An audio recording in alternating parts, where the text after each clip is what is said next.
December 16, 1944. The front in the Ardennes was supposed to be quiet. Winter weariness, minor patrols, the slow churn of supply and reconstruction.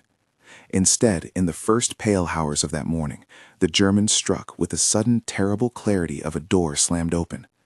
A spear of men and tanks drove into the American lines.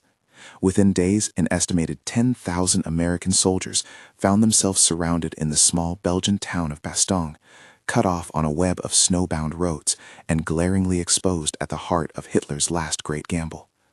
What made Bastogne vital was not its skyline or its factories.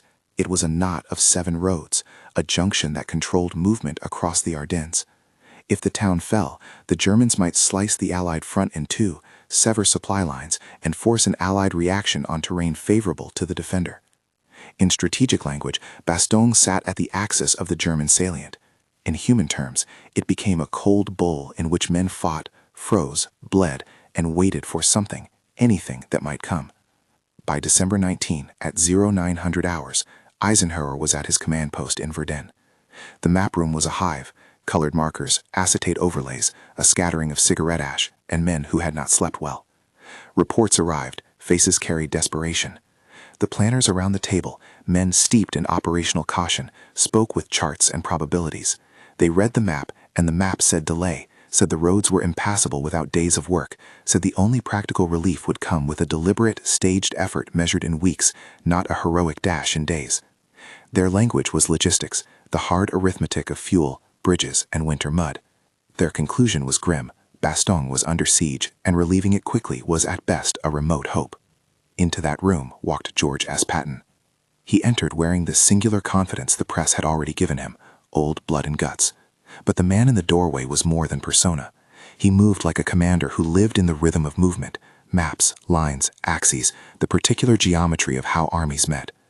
Patton glanced at the map. He did not speak at length. 10 seconds of study, the quick sweep of a practiced eye over roads and terrain, and then, without hesitation, he said 4 words that would set the next 72 hours in motion. I stake my career. It was not a flourish, it was a moral contract. He pledged his reputation against an operational timeline. Third Army would move to relieve Bastogne within 3 days. The words landed in the room like a detonator. Some around the table flinched, others, trained in caution, registered the audacity and the risk. Eisenhower, who knew the weight of such promises, listened, then authorized the effort. A man whose office life centered on balances, on political and military prudence, made room for a risk that could not be measured in spreadsheets alone. If those 4 words had not been spoken, the alternatives on the table were bleak and bureaucratic. The map's logic would have prevailed. Bastogne might have been isolated until weather improved, and the Allies could marshal the deliberate, methodical push that doctrine customarily endorses. But those 4 words remade priorities. They converted opinion into obligation. They forced logistics into a new alignment. If this first sentence of the story is gripping your curiosity, stay with it. There is more here than maps and rhetoric.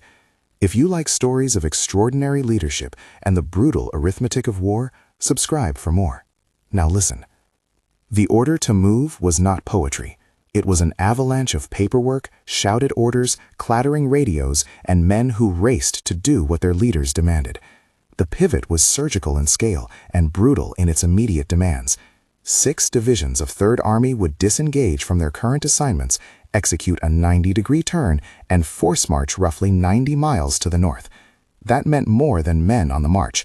It meant fuel trains rerouted overnight, ammunition columns diverted, maintenance crews working under headlamps, and engineers preparing to bridge rivers that had frozen into deceptive ribbons. It meant traffic control on roads that, in peacetime, would have been scenic, but in wartime were choke points of sheer survival. Third Army's order set into motion a logistical choreography the staff had never been asked to perform at such speed. There were more than 130,000 men in the area who would be affected. Thousands of vehicles from jeeps to Sherman tanks needed fuel, spare parts, and routes cleared. Fuel consumption alone became a deciding factor.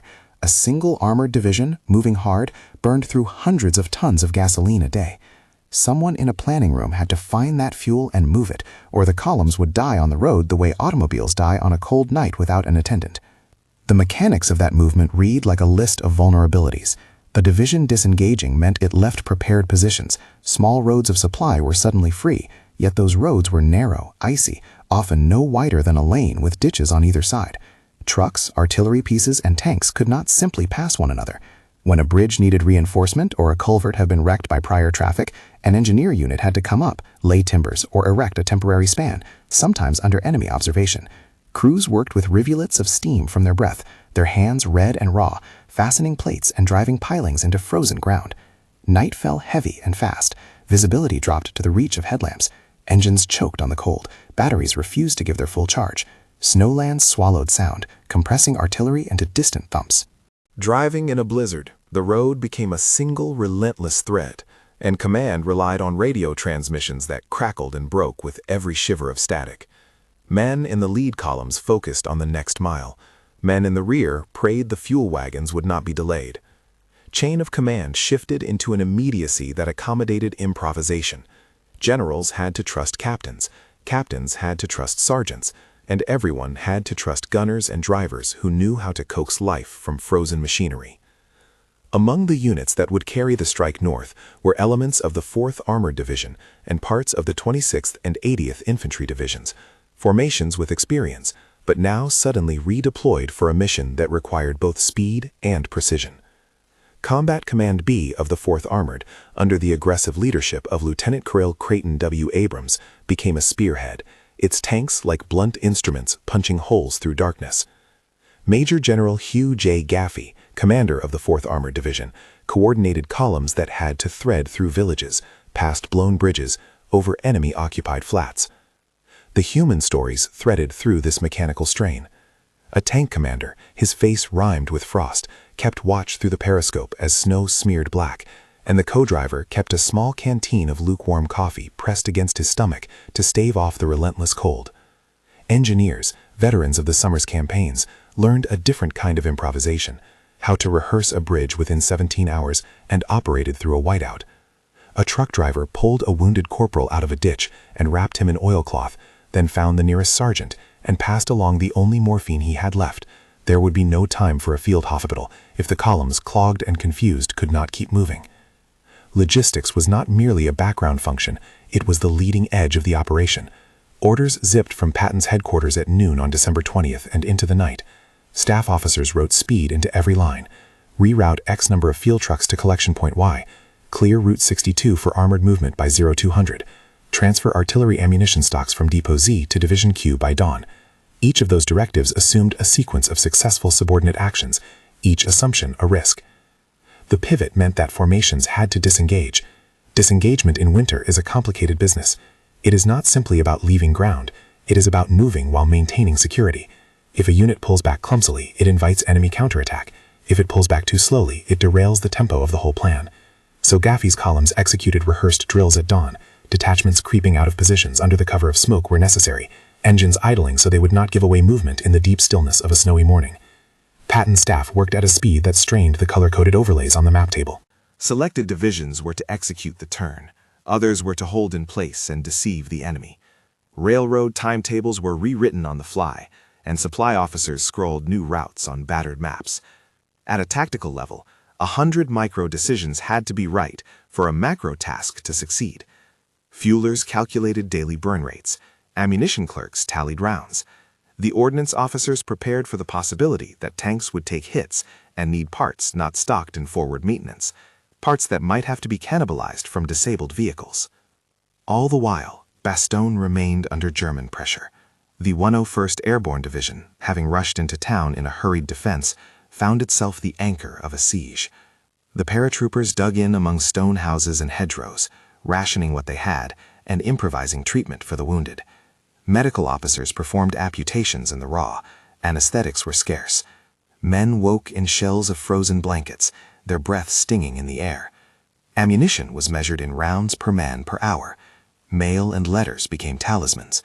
Morale fluctuated against the steady drum of artillery. A story circulated from inside Bastogne, a reply to a German demand for surrender that would become shorthand for defiance. Nuts. It encapsulated a brittle, almost bitter wit, the kind soldiers cultivate to shield themselves from despair. That line, delivered by Brigadier General Anthony C. McAuliffe, would echo down the years. For now, however, McAuliffe's wired reply was one small signal in a larger human tapestry of deprivation. Men without morphine, men who had to improvise splints and freeze bandages, went on. Back with Patton, there was no sentimental rhetoric. He knew the arithmetic of speed and the necessity of grinding it into the weather. He also understood the psychological dimension. Once the axis moved, the enemy changed posture. Patton's staff proposed routes that exploited where roads existed, where the Germans had thinned their lines, and where Third Army's momentum could be conserved. The selection of axes was both a calculation and an art honed by a commander who had been punching at German corps for months. But audacity alone does not move men. Orchestrating a pivot of this scale required discipline and improvisation in equal measure. Consider the problem of traffic control. Roads in the Ardennes were narrow. Sometimes they follow river valleys so closely that a slip into the ditch was a fatal slide through water and ice. When multiple armored columns converged, the likelihood of congestion skyrocketed. An accident or a stalled tank could block an entire route. To prevent such bottlenecks, staff officers set up temporary traffic control points. Signal teams used flares and lanterns. Engineers formed human chains to tow vehicles out of ruts, and officers sometimes went on foot to guide columns through the last kilometer where maps lost their utility. Supply trains, the lifeblood of an army, had to sustain a tempo higher than any previous operation in that theater. Trucks rolled through nights with tarpaulins sagging under the snow. A fuel convoy that left an overnight depot might be delayed by blown bridges or ambushes. Every delay meant that a tank in the lead would have to throttle back or stop. The burn rate of ammunition increased in defensive actions. Every artillery piece required a steady stream of shells. Commanders swallowed the unwelcome arithmetic. Speed consumed stockpiles. There were also political and higher strategic constraints. Eisenhower's authorization was not carte blanche. The Supreme Allied commander had to maintain a broader front posture. While Third Army moved, other armies held. The British under Field Marshal Montgomery watched the unfolding. So did Omar Bradley, whose 12th Army Group and theater-wide responsibilities meant that any reallocation had ripple effects. Eisenhower balanced these competing demands with the severe pragmatism of a man who understood the cost of failure and the attribution of credit.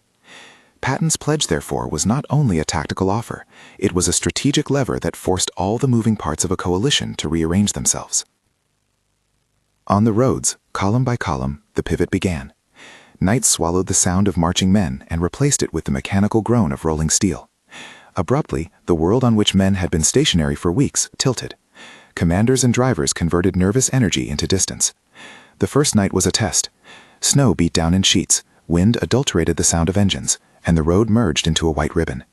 Drivers learned to read taillights like stars. Commanders learned to listen to the way engines cuffed under stress. Local guides, Belgian civilians who knew the hidden lanes, were sometimes used to thread columns through villages and around German checkpoints. There was always the risk of contact, and the risk overflowed into every decision.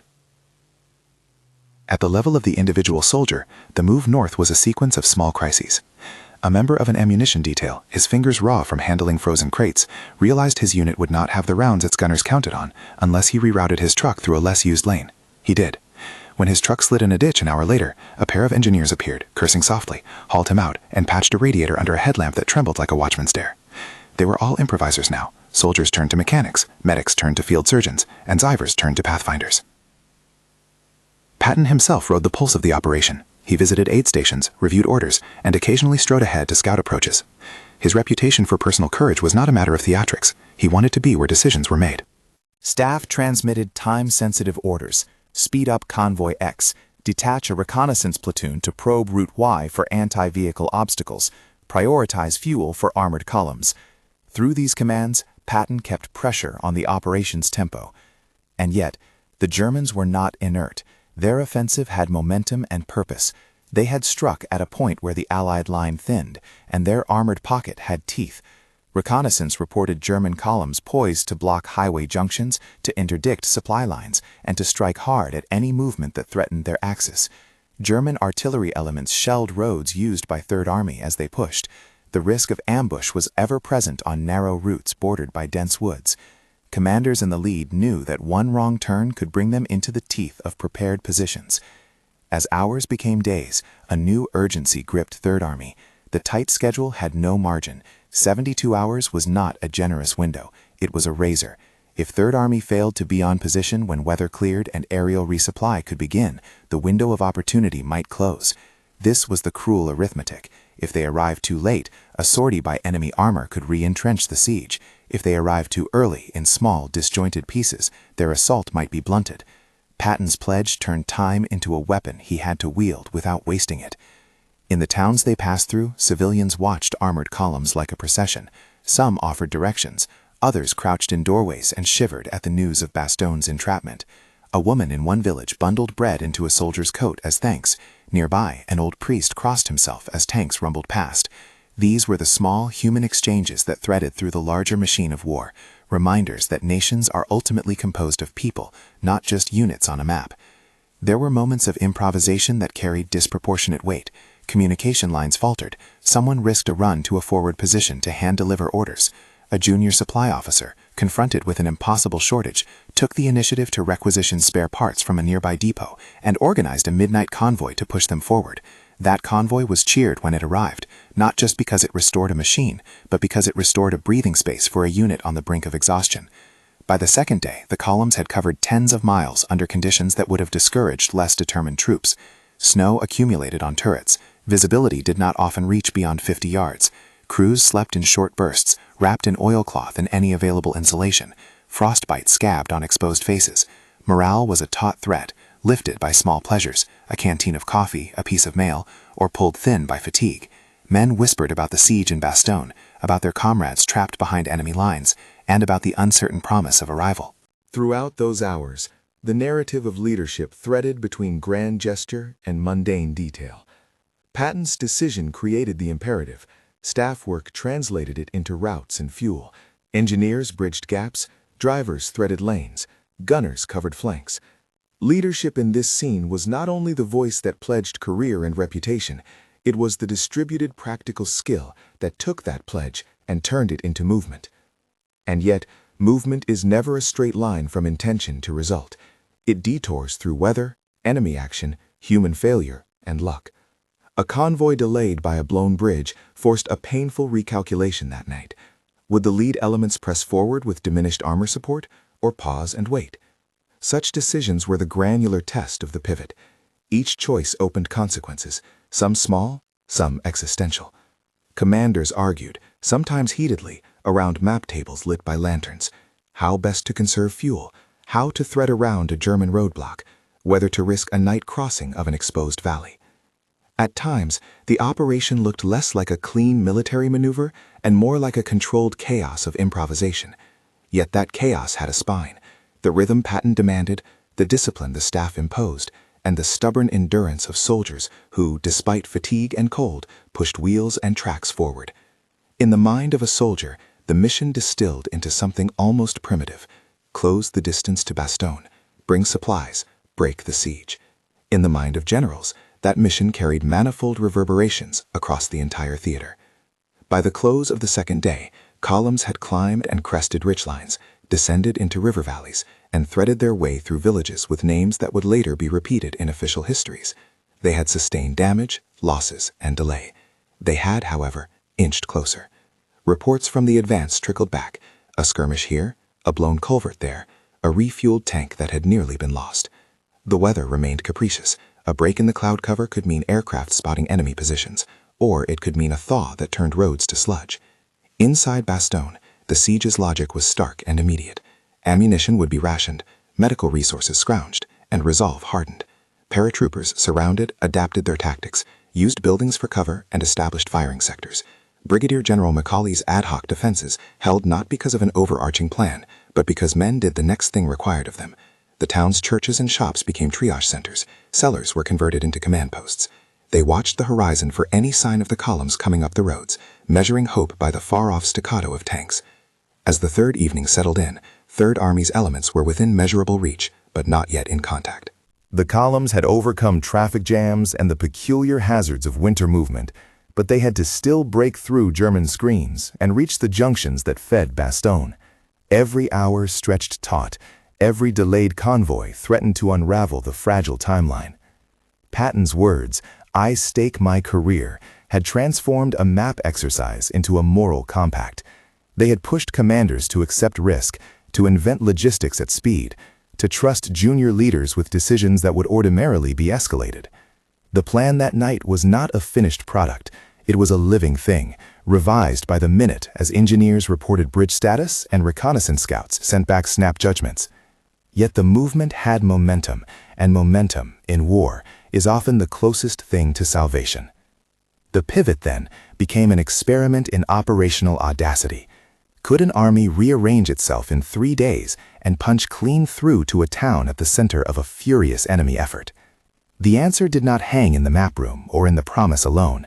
It lived in the engines, the frozen hands, and the small improvisations of men who had to make the impossible routine.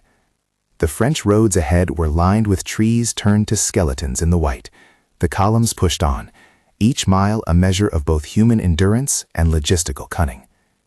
At the edge of the Ardennes, where the world narrowed to the hush of falling snow and the iron scrape of tank treads, the operation reached a point of no return. The first elements of the spear were 2 days into their movement. The second echelon tightened its schedule to close gaps.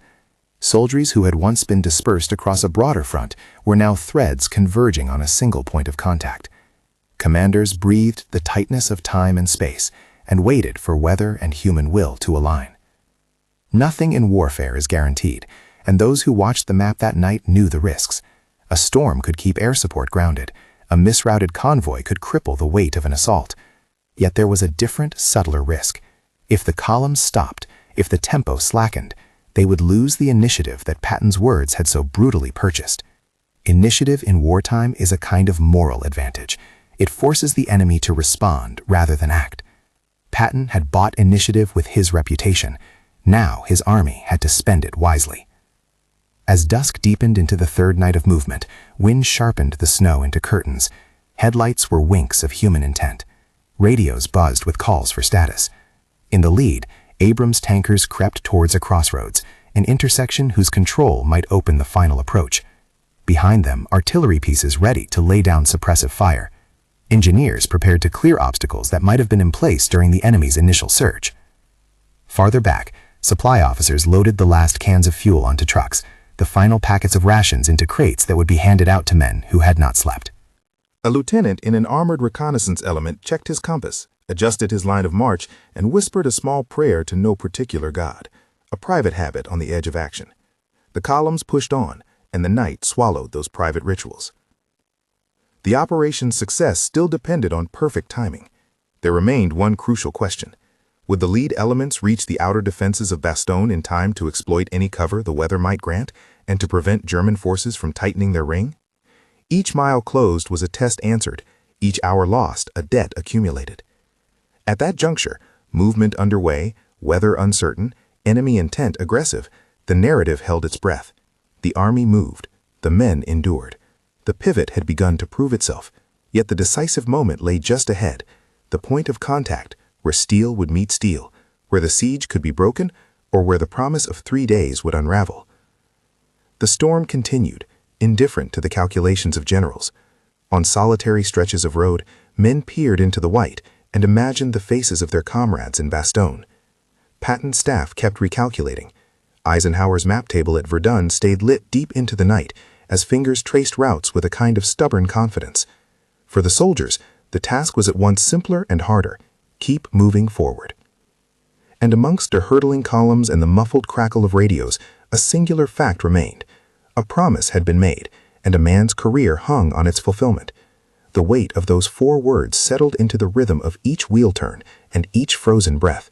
The pivot carried on. The question was not whether men would try, but whether they could pull off something that would, when the snow cleared, alter the shape of the battle to come. The pivot carried on. The question was no longer theoretical. It tracked every mile that engines chewed through the Ardennes. By dawn on the 3rd day, the spearhead was within striking distance of the outermost German screens, and the white map of the forest began to show stains of dark metal and fresh tracks, where men had passed in hunger and hurry. The approach unfolded as a string of small, savage dramas. A column of Shermans, sodden with snow and anointed with oil, threaded a wain lined with fractured hedgerows. A gunner in one tank kept his head tucked below the turret rim, eyes raw from wind, hands learning the simple arithmetic of recoil and return.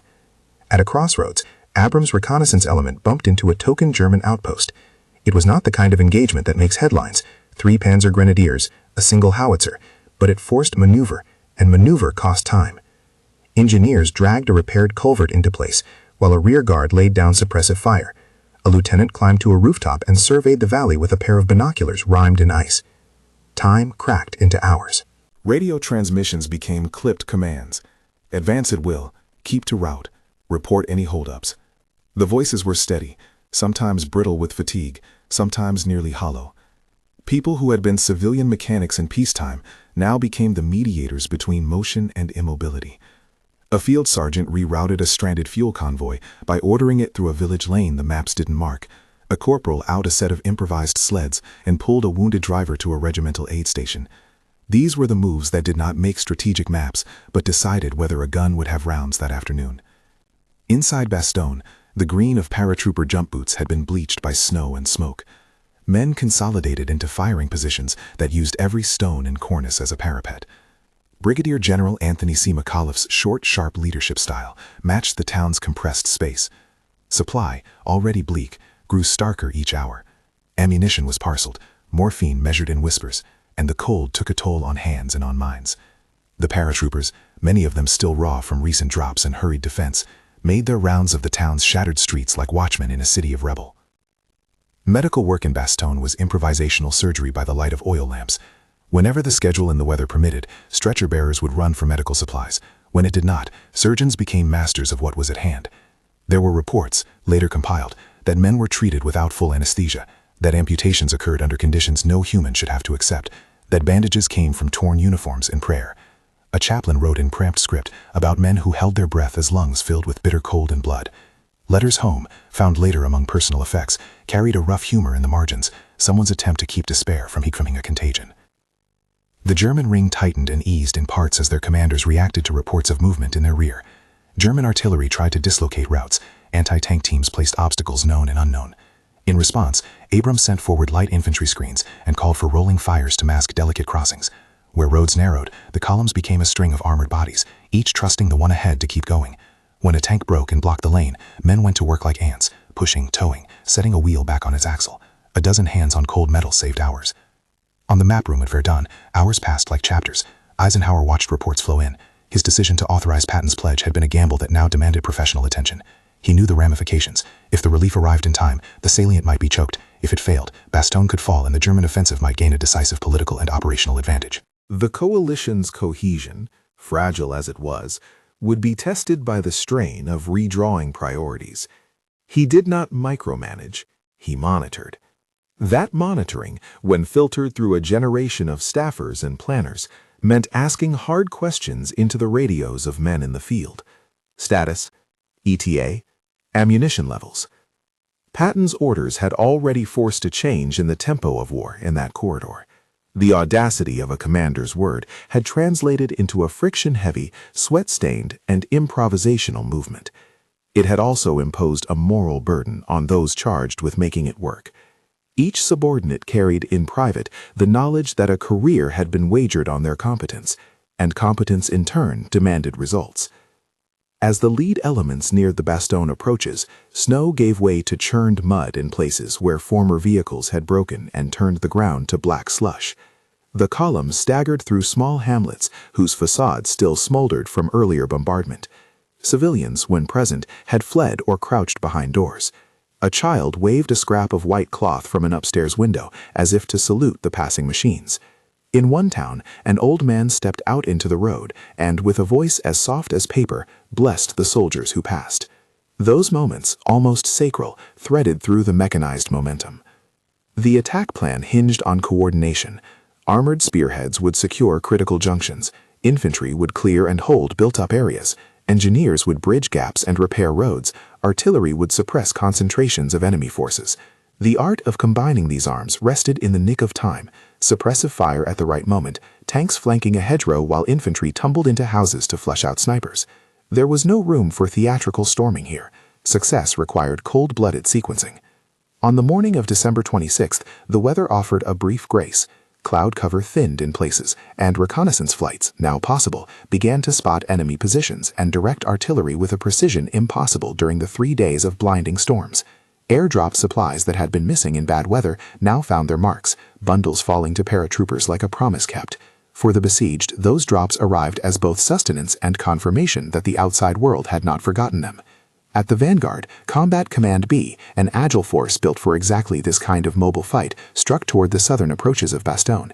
Abrams' men fought through villages that had become choke points. Sherman turrets turned to fire into streets where Germans had established machine gun nests.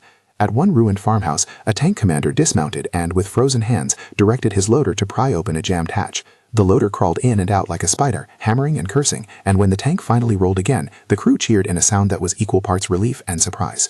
The fighting was close and bloody. House-to-house engagements stretched the tactical picture into micro-battles. A bazooka team worked to clear a sniper's nest. A rifle platoon swept into cellars where civilians and soldiers' broken bodies lay. Medics ran from position to position with bandages and with whatever pain relief they could find. Every cleared street was a tiny victory, a claim staked and held. At 1650 hours on December 26th, a moment that would be recorded and replayed in memoirs and official dispatches, a Sherman from the 37th. Historical records identify units tightly, but the essential point is the meeting of armor and paratrooper. Crested a rise and slid down into the shell-ruined outskirts of Bastogne. In a foxhole, a paratrooper looked up and saw iron and tracks where only sky had been before. He lifted a hand, an instinctive half-salute, and a tank commander peered down through an open hatch and, meeting eyes with a soldier who 2 days earlier had been under siege, murmured something simple: "We're here." The sight was cinematic in its simplicity. The tank's cold metal, the snow softened into the track's grooves, the flash of relief on a face hardened by weeks of vigilance. The siege, in that single instant, gave way to contact. Men who had been counting hours to death instead counted seconds to deliverance. The paratroopers swarmed out of their positions and toward the armored vehicles, some laughing, some crying, many simply weeping without sound. Tanks backed into narrow streets and crunched over debris. Gunners stepped down to help haul in ammunition. Drivers offered warm soup and cigarettes. The language of war, sometimes blunt, sometimes tender, shifted in a breath. Communication lines threw forward the news with speed and with a kind of reverential awe. Bastogne relieved. Reports, crisp and urgent, reached Verdun and then traveled across the fractious networks of a coalition headquarters. Eisenhower, who had, during those grimmer hours, balanced the arc of political and military risk, heard the news. The weight of several days' tension released like steam. The phone call that followed is the axis on which the title of this story rests. When Eisenhower reached Patton, he did not speak with the formalities that filled wartime conferences. The man who had been precise, cautious, and measured in public, cracked in private in a way only a few witnesses would later relate. He expressed gratitude, astonishment, and an emotion that had been pressed down by the hours of crisis. Transcripts and testimonies indicate that Eisenhower's voice betrayed relief and a near-tearful gratitude as he referred back to Patton's words, "I stake my career," and acknowledged what that wager had made possible. The nature of Eisenhower's reaction, intense and unexpectedly raw, surprised those who knew the man as a composed strategist. What Eisenhower said on that call has been paraphrased in contemporary records and by participants. He thanked Patton for what the Third Army had accomplished. He recognized the personal stake Patton had taken, and he allowed an emotional moment into a correspondence usually governed by duty. The call was not melodramatic, it was human. A commander who had to weigh political and military contingencies for a coalition allowed himself, for once, to be simply grateful. Patton's reply, short, direct, a man's answer to a man's thanks, was similarly understated and without grandstanding. He pointed toward the men who'd made the relief possible and placed the credit in the work of bringing ammunition, food, and cold steel to a desperate town. "They fought like lions, I brought them ammunition," is the phrase that circulates in recollection, a phrase that, while capturing Patton's blend of pride and practicality, is better understood as a summation than as a polished quotation. There was no triumphalism in his voice. There was the pragmatic satisfaction of a commander whose calculations had paid out in lives saved. The emotional resonances of that phone call were multiple. For Eisenhower, it was an acknowledgement that a risky judgment had paid dividends.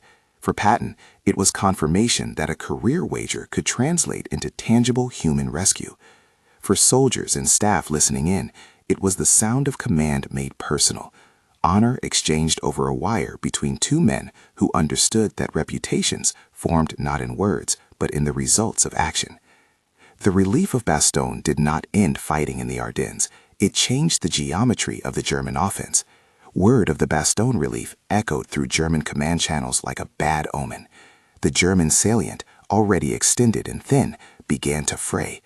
Units that had been committed to the push found their supply line strained and their tactical cohesion undermined by Allied counterattacks and by attrition. Luftwaffe efforts, hampered by weather and dwindling fuel reserves, could not re-establish the kind of air parity that might have eased the German position. In a matter of days, the initiative slid back toward the Allies. The costs of the German gamble, Operation Wacht am Rhein, were severe and ultimately unsustainable. Tanks and men were lost in numbers that, even if precise figures vary by source, counted in the tens of thousands across both sides. The Germans committed resources that could not be readily replaced. Their offensive drained fuel and materiel reserves that had strategic consequences beyond the Ardennes. For the Allies, losses were also heavy, civilians suffered, and the human price of the relief operation was tangible in the faces of wounded men and in the mail of those who would not write home again. Official histories and later assessments framed the Battle of the Bulge as one of the largest and bloodiest battles fought by the United States in World War II, a sobering counterpoint to tales of audacity and masterstroke.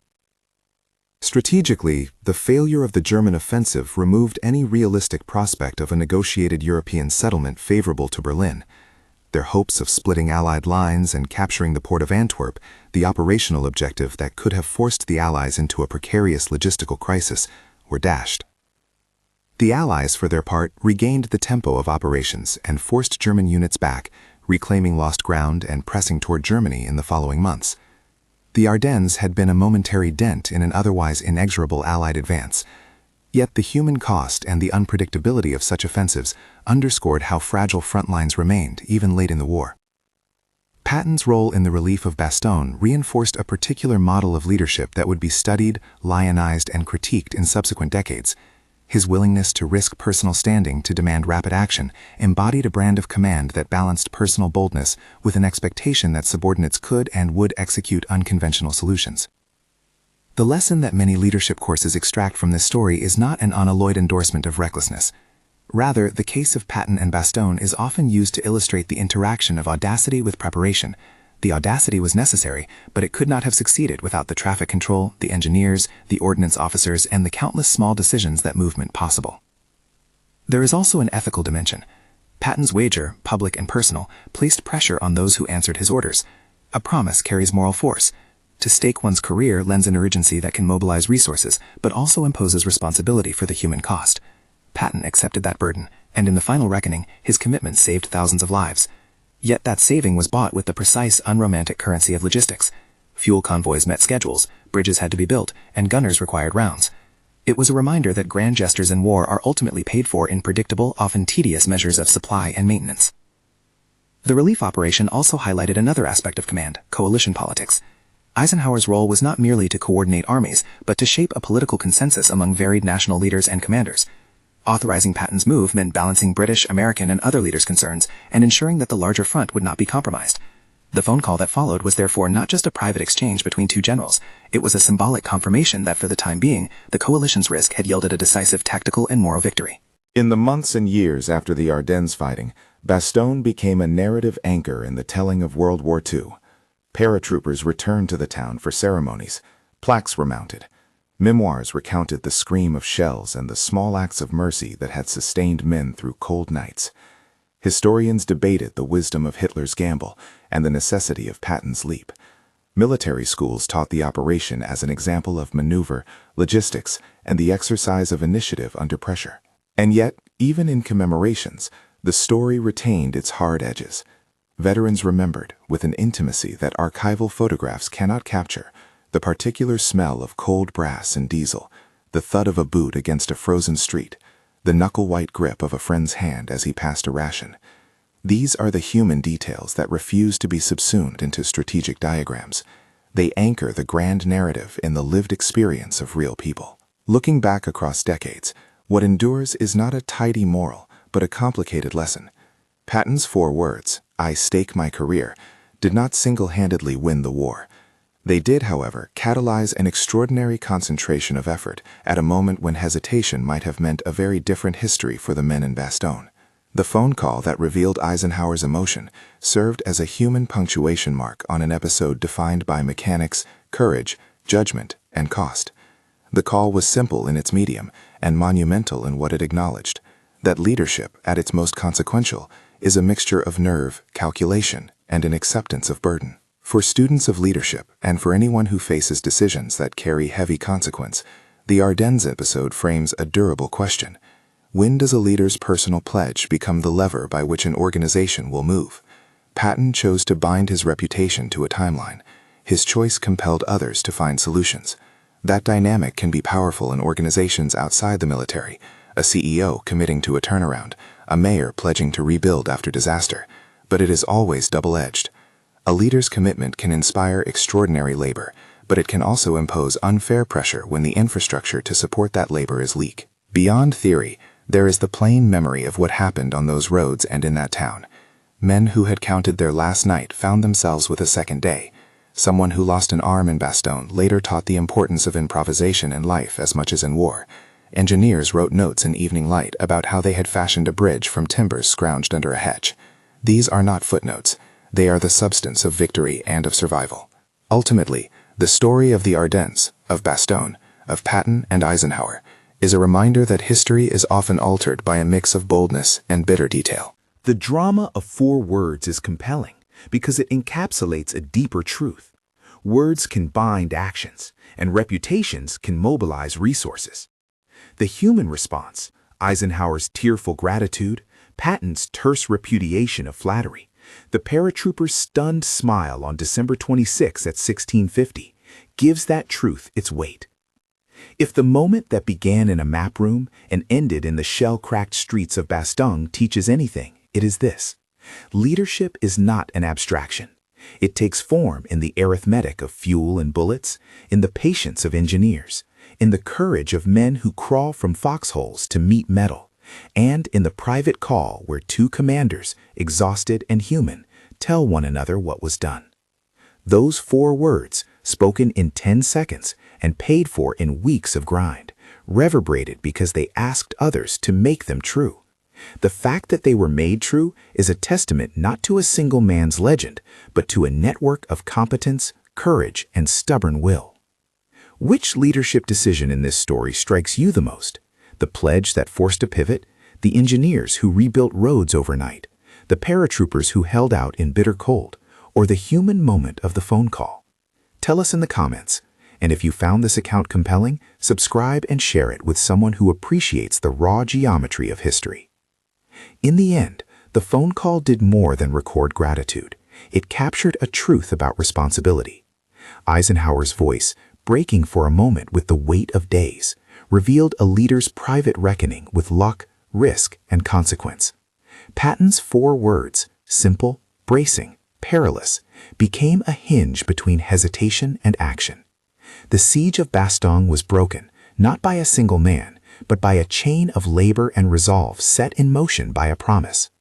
That promise, uttered in 10 seconds, altered the immediate fate of thousands and left a lesson that leadership, when married to honest logistics and the gritty work of execution, can change outcomes in the hardest hours.